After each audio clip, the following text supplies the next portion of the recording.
Joana morreu dormindo, antes de completar 70 anos de idade. E foi uma notícia terrível para Antônia. Afinal, a Antônia devia a Joana praticamente tudo na vida. Foi a Joana quem criara a Antônia, quem fizera dela uma menina fútil, preocupada com restaurantes, moda, Rua Augusta, né? Enquanto naqueles anos 60, 1960, os jovens, muitos deles, a maioria deles, estava preocupada com outras coisas, né? Com paz, amor, faça amor, não faça guerra. Mas a Antônia, como a Joana tinha ficado rica, né? Advogando, ganhando todas as grandes causas de grandes empresas e grandes empresários e grandes donos de fortunas em São Paulo, a Joana se tornou uma advogada rica com o passar dos anos. Então, ela deu para Antônia uma vida muito fácil, né? Muito próspera. E Antônia tinha se tornado fútil. Mas ela mudou no meio do caminho, porque ela conheceu em Sósia, do James Dean, aquele ator famoso dos anos 50, com os olhos muito verdes, muito lindo. Só que era um cara de esquerda. E ele mostrou para Antônia o outro lado da vida, né? O lado da arte, da cultura, da contestação, do debate político. E Antônia acabou sendo presa com ele pela ditadura militar brasileira naquele bar famoso, Riviera, que tem aí até hoje, que era um reduto naqueles anos 60 e 70, da intelectualidade, dos que contestavam o regime militar, de artistas plásticos, músicos, escritores, pintores, enfim. Mas a Antônia e o James Dean dela foram dedurados ali por um militante que não resistiu às torturas quando foi preso pelo DOPS, Departamento de Ordem Política e Social, o braço da repressão da ditadura militar, e eles acabaram presos. E a Joana, que já era uma advogada famosa, ficou desesperada. Onde é que está a Antônia? A Antônia desapareceu. A Joana procurou, foi nas delegacias, contatou todas as autoridades que ela tinha conhecido, mas não conseguia nenhuma informação. E era assim mesmo naquele tempo. Então, Antônia sabia que naquela época Antônia, teria tido o mesmo destino que teve o namorado. Porque o namorado foi engrossar a lista de desaparecidos políticos do Brasil, da ditadura, que muitos até hoje continuam assim, desaparecidos. E foi o caso dele. Mas a Antônia tinha a Joana. E a Joana já tinha passado por uma coisa muito parecida com o irmão dela, o irmão da Joana, o José Júnior, tinha sido preso. Ele era comunista e ele tinha sido preso num aparelho em Santo Amaro pela ditadura, então, do Getúlio Vargas, 20 anos antes, 2 décadas antes. E a Joana passou por toda essa peregrinação atrás do irmão. E agora estava passando de novo por todo esse estresse à procura da Antônia. Então a Joana, como não conseguia nada em São Paulo, resolveu ir para Brasília, para ver se lá ela conseguia. Não conseguiu também, entrou num elevador chorando, encontrou um general. O general conhecia aquela advogada famosa, de nome, pelo menos, e foram tomar um café e ele ouviu toda a história da Antônia. Então, uma semana depois, como por um milagre, a Antônia voltou para casa. Foi jogada de uma daquelas peruas C-14 na calçada do prédio dela. E era nisso tudo que a Antônia estava pensando quando pegou um avião, uma ponte aérea, para vir do Rio para São Paulo. Porque quando chegou a notícia da morte da Joana, a Antônia estava no Rio. Nessa época, 20 anos depois da história da prisão dela, a Antônia tinha 2 galerias de arte, uma em São Paulo e outra no Rio, porque ela virou uma maçã bem-sucedida, revelou muitos novos artistas. E ela estava pensando nisso, em como a Joana tinha mudado o seu destino, que seria o mesmo que o namorado, desaparecer. E ela estava pensando nisso e pensando também que a fortuna que a Joana amealhara durante a vida não fora apenas por sua capacidade como advogada, mas fora principalmente porque desenvolvera durante a sua maturidade uma capacidade intuitiva brutal. Então ela entrava num processo, ela entrava no fórum, na frente do juiz, na frente do réu, o advogado oponente, ela sabia tudo que todo mundo estava pensando. E isso tornava bem mais fácil a vitória dela, Joana. Tudo isso tinha acontecido lá nos anos 40, com a Joana, tinha começado a acontecer, né? Com a Joana recém-formada na Faculdade de Direito do Largo de São Francisco. Ela era uma das poucas mulheres advogadas do seu tempo. E quando ela perdeu o pai, a Joana,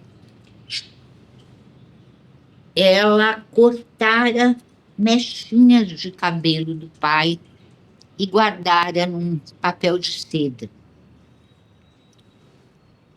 como lembrança.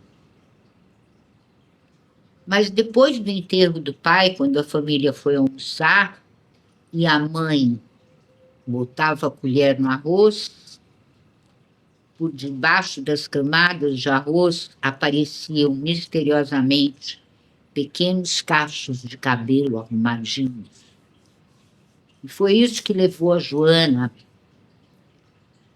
a se interessar pelos mistérios da vida. E ela começou a ler muito livros esotéricos, espiritismo, Allan Kardec, Rosa Cruzes, templários, e foi desenvolvendo, quase sem perceber, essa intuição, que no fim, essa intuição e essa capacidade de visão foram responsáveis, muito responsáveis, pelo grande sucesso que a Joana teve na vida.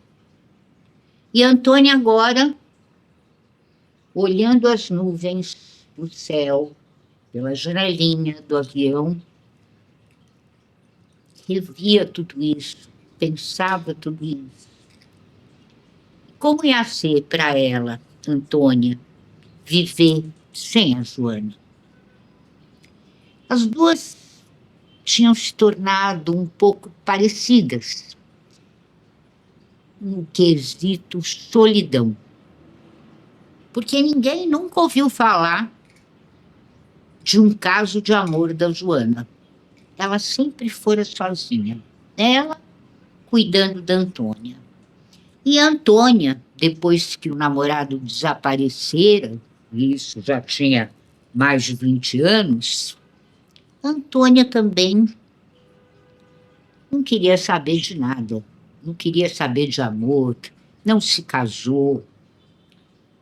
Tinha lá uns namoricos, pouca coisa, mas nada importante, nada significativo. E agora, sem a Joana, a vida dela seria muito mais solitária.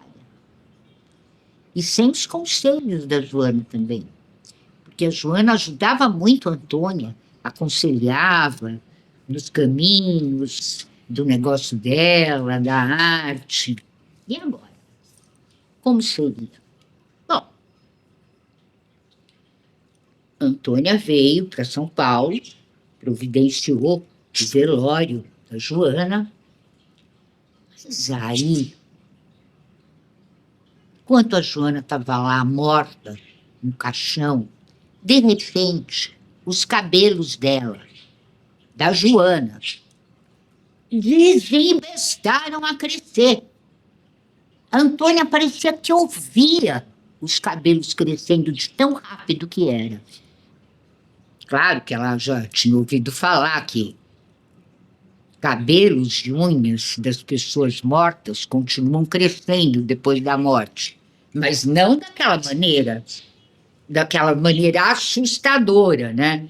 Uma coisa assim, e a Antônia começou a cortar aqueles cabelos e foi jogando, pegou um cesto, foi jogando no cesto, ali no velório mesmo. E eram tantos os cabelos, a Antônia passou a noite inteira fazendo isso, que as freiras do hospital onde o velório tinha sido realizado pegaram aqueles cabelos enormes para fazer perucas para as pacientes de câncer que perdiam os cabelos na terapia, na quimioterapia. Então, a Antônia até gostou que o velório não tinha sido muito concorrido, porque ia dar muito comentário, isso era uma coisa muito espantosa. Então, ela decidiu que o enterro ia ser com caixão fechado.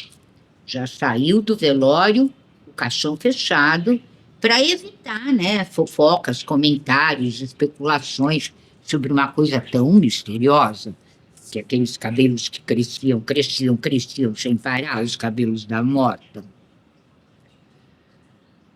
Mas o enterro foi muito mais concorrido. Estavam lá os sócios da Joana no escritório de advocacia, onde ela começara a carreira como funcionária, aí ia acabar a sócia. Estava a família do sócio majoritário, que tinha se tornado muito amigo da Joana. Enfim, alguns clientes que se lembravam do sucesso dela, das causas que ela defendera para eles. Outros, né, já tinham esquecido. Mas o enterro foi bem concorrido. E o Magalhães, que era o sócio majoritário do escritório de advocacia, que era amigo da Joana, levou a Antônia para almoçar depois do enterro. Só ele e ela no restaurante. A família foi para casa, a família dele, porque ele queria ficar um pouco com a Antônia, né? Conversar um pouco, enfim, dar algum alento para ela também. E durante o almoço, o Magalhães disse: sabe, Antônia, a Joana foi uma verdadeira mãe para você. Uma das melhores mães. E a Antônia riu, falou: ela me deu tudo. Ela me ensinou muitíssimo. mas ela era um pouco fria. Quando eu era criança, eu via as mães das minhas amigas, como era a relação das meninas com as mães, ou das jovens com as mães. Era muito diferente da minha relação com a tia Joana. Ela era muito fria. E o Magalhães disse, a Joana não era dada a demonstrar publicamente os seus sentimentos, mas isso não quer dizer que ela não estivesse. E eu me lembro, disse ele, quando ela trouxe você de Santos, ainda uma nenenzinha, né? E adotou você, foi ao cartório. Ela realmente tinha você quase como uma filha. E Antônia disse, mas tinha muita coisa esquisita. Por exemplo, ela nunca falava nada da minha mãe. Eu nunca vi uma fotografia da minha mãe ou do meu pai. E quando eu perguntava, a Joana respondia, é porque os seus pais e os seus avós paternos, os pais do seu pai, morreram todos naquele desastre de automóvel na Anchieta, que o carro rolou ribanceira abaixo. Sim, mas não sobrou nada, não tinha foto, não tinha nada. Eu perguntava, disse Antônia. Tinha, mas ficaram com a família da mãe da sua mãe. E eles também morreram logo. E eu não tive mais muito contato, quase nenhum contato com eles. E Antônia disse, e sabe, Magalhães, eu me sentia rejeitada.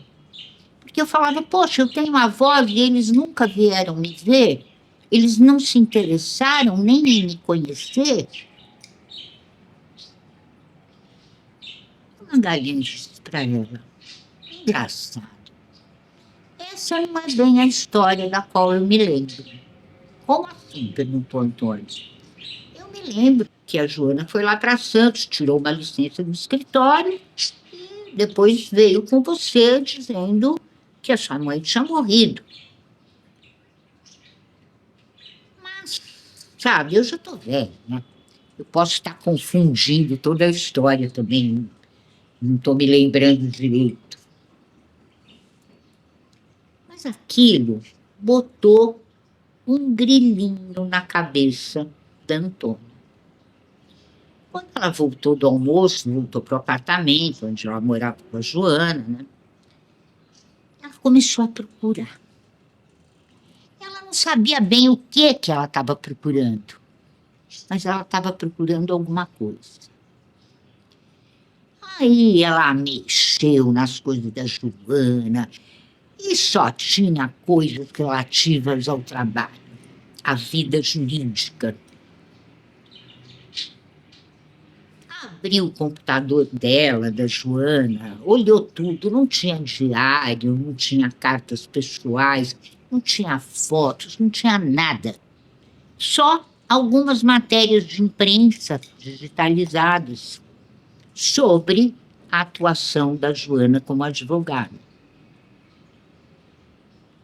E a Antônia continuou procurando. Aí foi separar as roupas dela para doar as roupas da Joana, né? E quando ela estava mexendo no guarda-roupa, ela encontrou uma caixinha muito bonita, toda forrada de tecido. E lá dentro tinha um embrulho de papel de seda. A Antônia abriu. Eram mechas de cabelo. E a Antônia se lembrou que a Joana,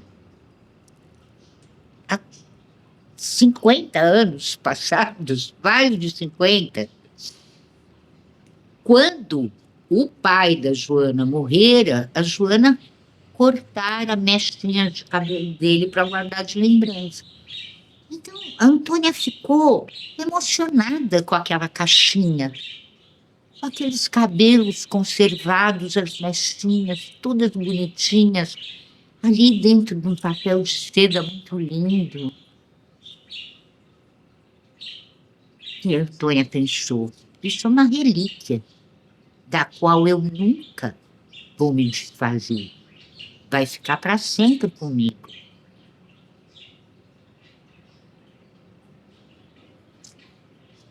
E aí, ela se lembrou também da história dos cabelos no arroz.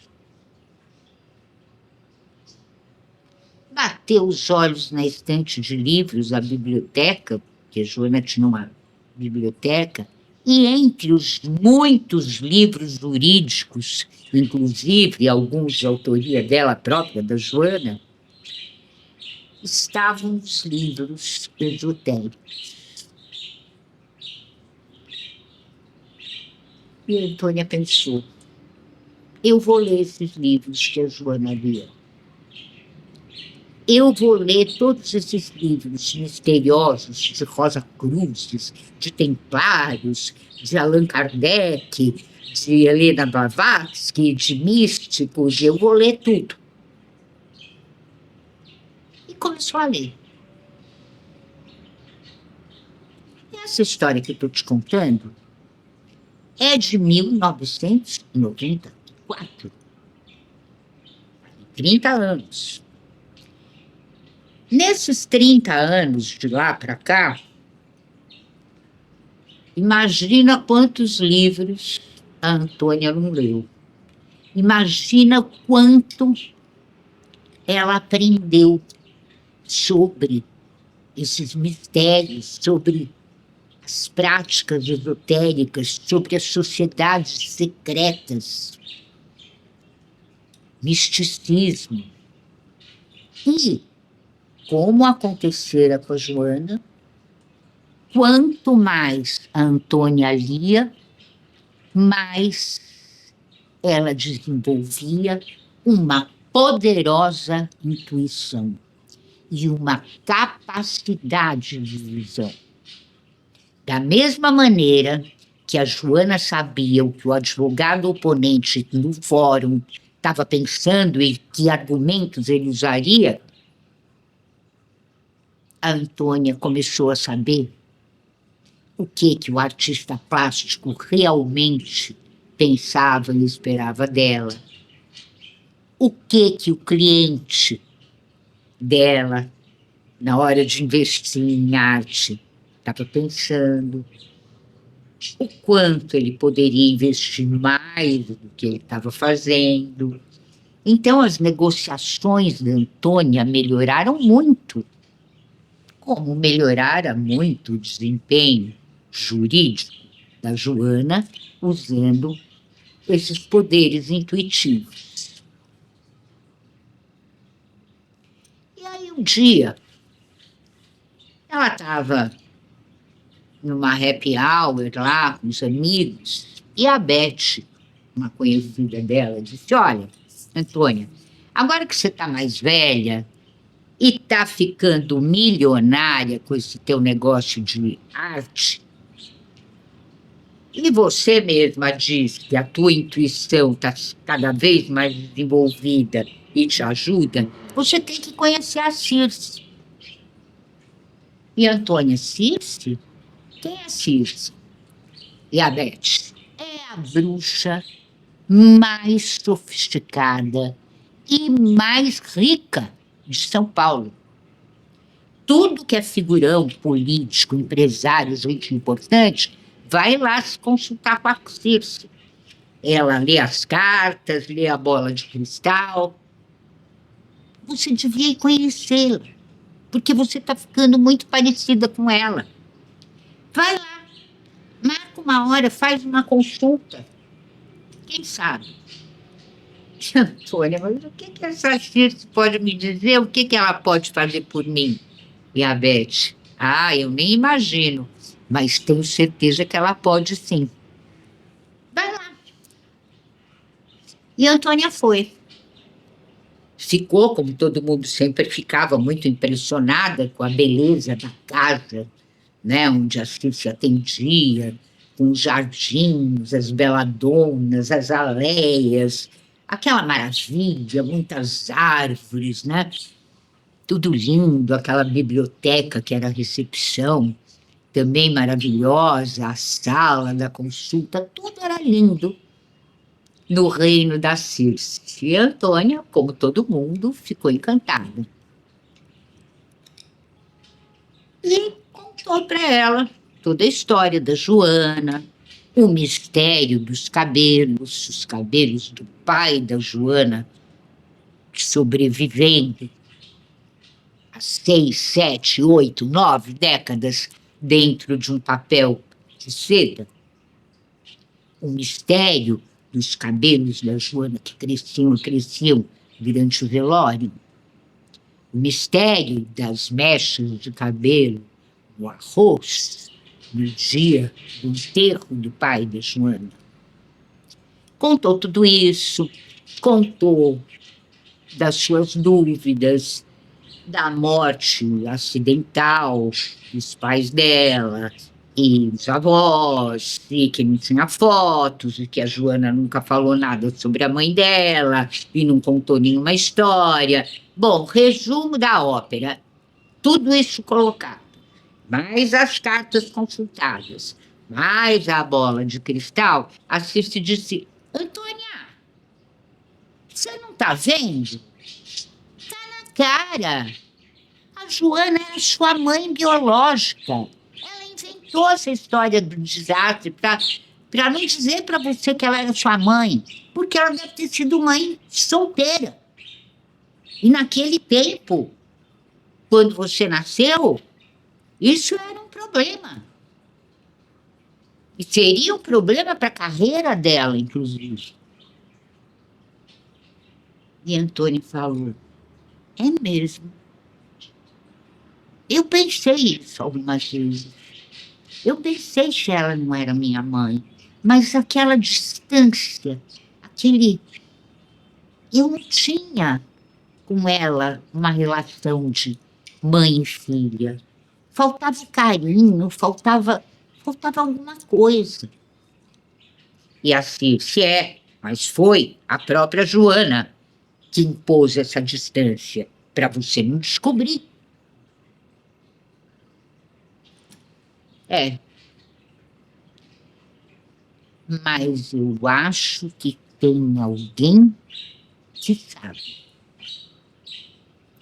E assim, quando a Antônia saiu da casa da Circe, pegou o celular, no carro ainda, ligou para o Magalhães, sócio majoritário do escritório onde a Joana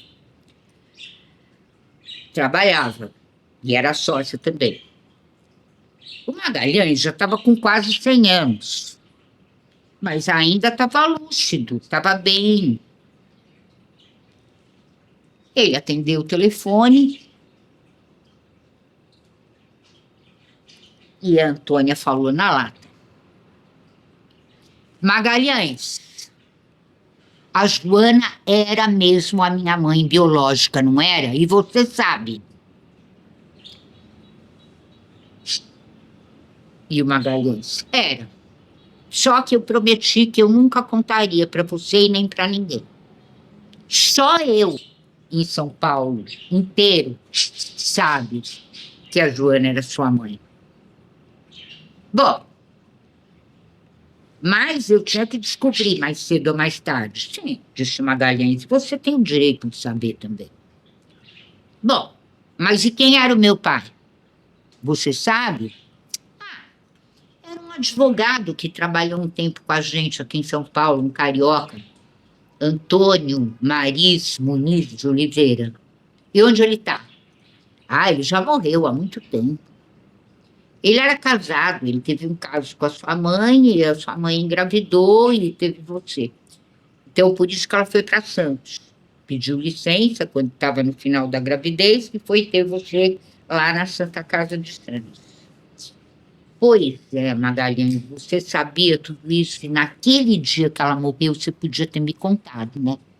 No dia do enterro, 30 anos atrás. Eu não teria passado 30 anos sempre com essa dúvida. Magalhães falou, mas eu tinha prometido para sua mãe que eu não ia te contar. Então, a partir daí, passou a levar uma vida muito mais tranquila, muito mais feliz, sempre acompanhada por aquela poderosa intuição, mas com uma diferença. Daquele dia em diante, os cabelos da Antônia começaram a crescer num ritmo muito maior do que o normal. Este é o seu programa As Bruxas. Todas as terças, às 8 da noite, aqui na sua TV Paradise, com reprises. E eu sou Isabel Fontes Vasconcelos Caetano. Sou escritora, tenho 23 livros publicados e este aqui é o Felipe, né, Felipe? E estou sempre aqui com você na sua TV Paradise, te contando alguma história de alguma bruxa poderosa. Aqui e na nossa ensolarada janela da Paulista. É isso, gente. Um baixo do Felipe. E tchau, gente. Até a próxima. Até a próxima.